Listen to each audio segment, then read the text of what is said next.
Think about it, it seems like we see things like this a lot. It speaks, I guess, Emily, in some ways to how dangerous these domestic calls can be, right, for police officers all over the country.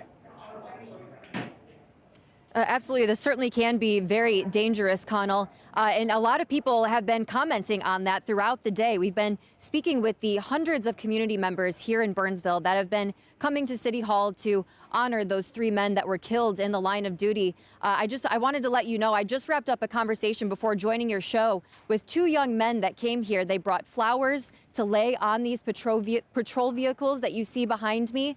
I wanted to ask them about what I believe is one of the most heartbreaking details of this entire case. The 2 police officers that were shot and killed in this incident were just 27 years old. And when I asked them how that impacted them, they said, Emily, I'm 27 years old. His friend was 30 years old. They said that they were disgusted. They could picture themselves being in their shoes, that these 2 men had so much potential to be able to continue to serve their community. They were taken way too soon. And Connell, as you mentioned, there is a rise, a lot of incidents for calls of domestic incidents where police officers are harmed. According to the FBI, between 2011 and 2020, there were 503 officers nationwide killed in the line of duty, and of those, 43 were killed while responding to domestic disturbance calls, which, as we said, is exactly what the officers here were responding to. So that's nearly 1 out of every 10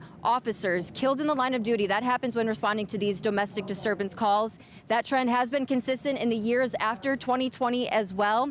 So far this year, these 2 men here in Minnesota, in Burnsville, have marked the 5th and 6th deaths in the line of duty so far this year. So, Connell, we are keeping on track with that horrific trend. Well, it speaks, if you know a police officer, you just think about how he or she is taking his or her life into their hands all the time. They're called to a house on 911, or even if they pull someone over on the road, that you just never know what they're getting themselves into. And this horrific incident speaks to that. I know the community, in the video you showed, we could see that, is at least coming together. You see that in situations like this, and talk about a little bit more the way they're responding, if you can.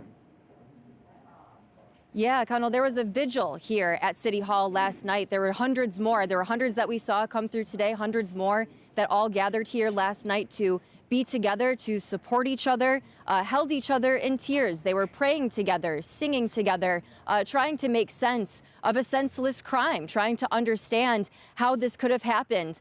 Many of the people that I spoke with say that they have concerns for the family members of these 3 men that were killed in the line of duty. They have concerns for those 7 children that were barricaded inside of the home. One woman that I spoke with said that these men died serving their community, and now it's time for the community to step up and serve their families and help them with anything that they need in this moment, Connell. Yes, it's raw emotion there, just outside of Minneapolis, Burnsville, Minnesota. Emily Finn, thank you.